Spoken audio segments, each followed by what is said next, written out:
Pépé Louis m'a dit que le 11 novembre, c'était un jour férié à Étretat. Pourquoi donc que c'est comme ça?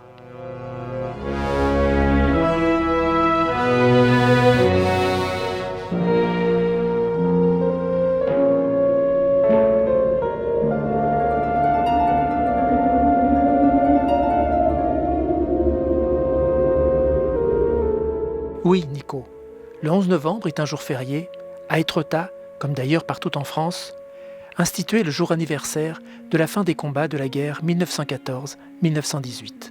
Alors, on va découvrir cette journée singulière, voir comment elle est célébrée cette année à Étretat, malgré le confinement, comprendre comment cette guerre a commencé, et enfin, porter un regard singulier sur une quinzaine de soldats étretatais qui y ont trouvé la mort.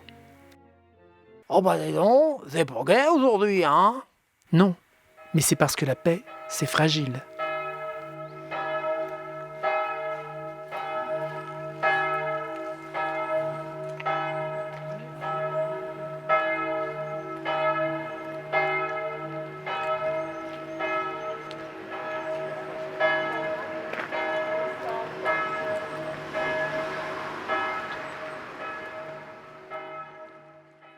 En 2009, mourait le dernier des anciens combattants de la Première Guerre mondiale. En 2009, le président Sarkozy décida que la commémoration du 11 novembre devienne la journée nationale de commémoration de la victoire et de la paix en hommage à tous les morts pour la France.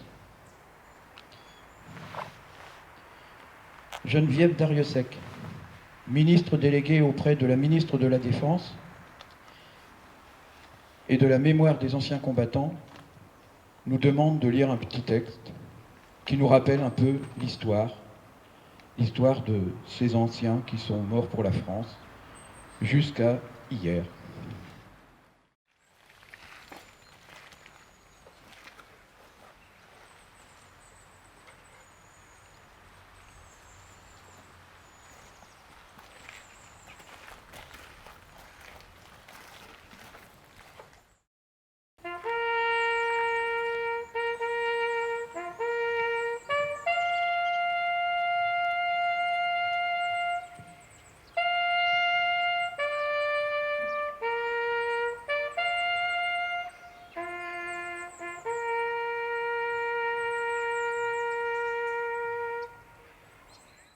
Je vous remercie à tous d'être venus. Il est dommage que la tradition ne puisse pas se poursuivre au-delà de cette cérémonie par un petit pot. Nous, on se rattrapera un peu plus tard, peut-être le 8 mai si on est déconfiné. Voilà. Je vous remercie tous d'être venus pour la mémoire. Je vous souhaite un bon 11 novembre et une bonne journée, une bonne fin de semaine. Bah tu vois, Pépé Louis, il dit que plutôt que de commémorer la fin des guerres, eh bien on ferait mieux de pour les commencer. D'ailleurs, pourquoi qu'elle a eu lieu, cette guerre de 14, dit là? On attribue généralement l'origine de la guerre de 1914 à l'assassinat de l'archiduc François Ferdinand, héritier de l'Empire austro-hongrois, à Sarajevo, le 25 juin 1914. Mais ce n'est qu'un élément déclencheur dans une situation historique beaucoup plus complexe. Nous la ferons remonter aux années 1880. En Europe, nous sommes au cœur d'une révolution industrielle bâtie sur la puissance mécanique de la machine à vapeur. L'Angleterre, qui s'est engagée la première dans cette révolution, est devenue l'usine du monde. Mais la France, et surtout l'Allemagne, commencent à rattraper leur retard. Partout, le capitalisme triomphe, faisant la fortune d'une bourgeoisie dominante. Pourtant, la société se fracture entre ceux qui possèdent les outils pour produire et commercer et les autres. Dans toute l'Europe, des pouvoirs autoritaires sont en place, au service des possédants. Pour fournir leurs usines en matières premières et écouler leur surplus, l'Angleterre et la France se sont taillés de gigantesques empires coloniaux. Elles se sont notamment partagées l'Afrique, au mépris des peuples locaux. Mais l'Allemagne et l'Italie veulent aussi leur part. À partir des années 1900, le développement industriel et économique de l'Allemagne est si rapide que l'Angleterre s'en inquiète. L'hégémonie du commerce maritime, indispensable aux Britanniques pour écouler leur production, est contestée par l'Allemagne qui se dote d'une marine militaire de plus en plus puissante. La Russie, de son côté, est en rivalité avec l'Empire austro-hongrois pour la domination des Balkans. La France, qui a perdu l'Alsace et la Lorraine au cours de la guerre de 1870 contre l'Allemagne, est isolée. Seule république laïque au milieu de monarchies, elle rêve de revanche et de reconquête, mais doit auparavant rechercher des alliances. En quelques années, l'Europe se recompose. L'Autriche-Hongrie s'allie avec l'Allemagne pour s'opposer à la Russie. En réaction, la Russie, qui a pourtant horreur de l'idée de république, se rapproche de la France, dont elle espère une aide économique massive pour pouvoir se développer et se forger une armée moderne. Pour la France, c'est l'occasion de sortir de son isolement et de prendre l'Allemagne en tenaille sur deux fronts, Est et Ouest, lorsque sera venue l'heure de la revanche. Ainsi, la bourgeoisie française répond-elle massivement aux emprunts russes qui scellent symboliquement l'alliance entre les deux pays. L'Angleterre, à son tour, se rapproche de la France, pourtant son ennemi héréditaire. Pour affaiblir la puissance économique de l'Allemagne, elle a besoin d'un appui continental pour, si besoin, en découdre avec sa rivale commerciale. Un conflit bien mené lui permettrait notamment d'avaler les possessions coloniales allemandes et de bénéficier ainsi d'une continuité territoriale du Caire au Cap. Entre la France et l'Angleterre, ce sera donc l'entente cordiale. L'Italie, enfin, se rallie à l'alliance Allemagne-Autriche-Hongrie, mais sans conviction. Deux alliances désormais se font face, la triple alliance et la triple entente. Tout va se jouer dans les Balkans.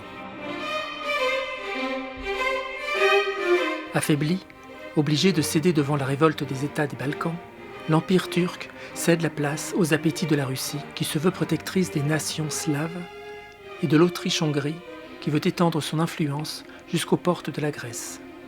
Mais elle doit pour cela vaincre la résistance des nationalistes slaves. Après l'annexion, en 1908, de la Bosnie-Herzégovine, dont la population comprend une importante communauté serbe, l'Autriche-Hongrie souhaite en finir avec le royaume voisin de Serbie, allié des Russes. Elle cherche un prétexte pour déclencher les hostilités. L'assassinat, à Sarajevo, en Bosnie-Herzégovine, de l'archiduc François Ferdinand par un résistant issu de la communauté serbe met le feu aux poudres. Le 28 juillet, l'Autriche-Hongrie déclare la guerre à la Serbie. Aussitôt, la Russie mobilise pour défendre ses alliés serbes. En réaction, le 1er août, l'Allemagne déclare la guerre à la Russie et, selon un plan prévu de longue date, envahit la Belgique, État neutre, pour préparer l'invasion de la France. Le 3 août, elle déclare la guerre à la France, qui a déjà commencé à mobiliser en raison de l'accord qui la lie à la Russie. Elle trouve enfin là le prétexte à la revanche. Le 4 août, à son tour, l'Angleterre déclare la guerre à l'Allemagne. En dépit de l'opposition d'une partie des militants ouvriers de part et d'autre des frontières, qui ne voient dans ce conflit qu'une lutte dont seul le peuple va payer le prix fort, la Première Guerre mondiale vient de se déclencher. Elle durera 4 années. Elle fera au total 20 millions de morts et 21 millions de blessés, tant militaires que civils.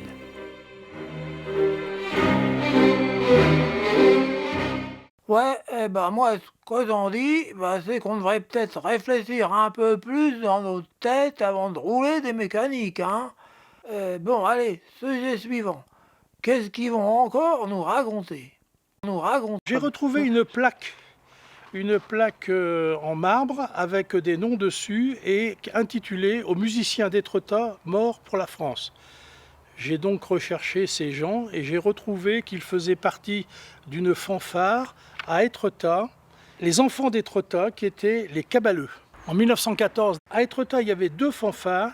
C'était la fanfare de la plage qui était dirigée par Pierre Le Guy, qui était horloger de son état et qui avait des opinions cléricales. Il se réclamait du parti de l'Église, il était donc réactionnaire. Et les Cabaleux, c'était la fanfare Les Enfants d'Étretat. Ils avaient des opinions républicaines et anticléricales. Ils étaient soutenus par leurs idées par l'instituteur Frédéric Méquignon, qui était correspondant du Mémorial Cauchois, journal républicain de Fécamp. C'était la grande époque de la séparation de l'Église et de l'État. Alors il semblerait qu'un problème en 1897 soit à l'origine de ces deux... c'est que lors de la Sainte-Cécile, le programme établi par le Guy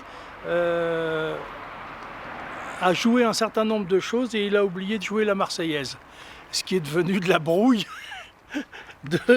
de ces deux fanfares.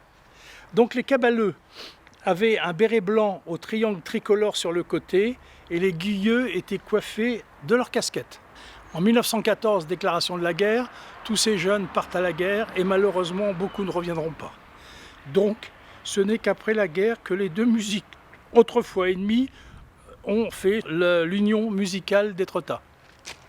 Cette plaque, je l'ai retrouvée tout à fait par hasard en vente sur internet.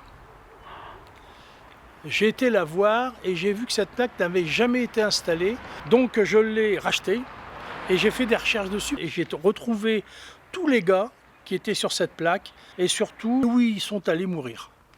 Ce qui m'a surpris, c'est que vous avez 3 Jeanne dessus. C'est 3 frères.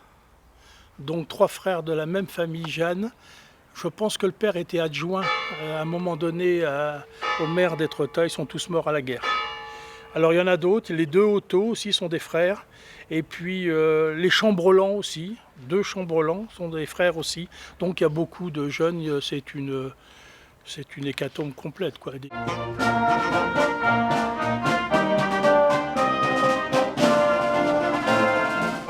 Jeanne François est né le 21 avril 1884 à Étretat et tué à l'ennemi le 14 septembre 1914 dans la Marne. Chambrelan Alphonse, il est mort à l'ennemi le 16 avril 1915 à de Carnoy. Chambrelan Léon, il est décédé tué à l'ennemi à Neuville-Saint-Va le 9 juin 1915.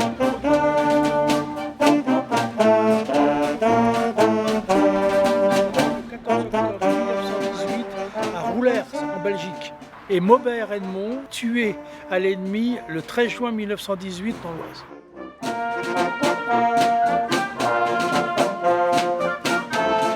Oh bah ça donne pas envie de se marrer hein, aujourd'hui. Allez, on se donne rendez-vous la semaine prochaine pour un nouveau numéro. Et puis là on parlera pas de guerre. Hein. Oh, et puis tiens, pendant que j'y pense, n'oubliez pas de vous abonner à cette chaîne. Bon baiser d'Étretat.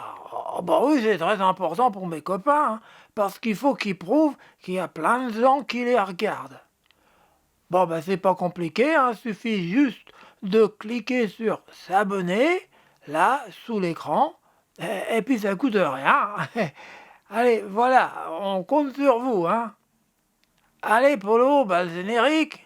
Ah ouais, c'est fini, on va pas coucher là quand même, hein. Mais enfin, c'est pas... ça,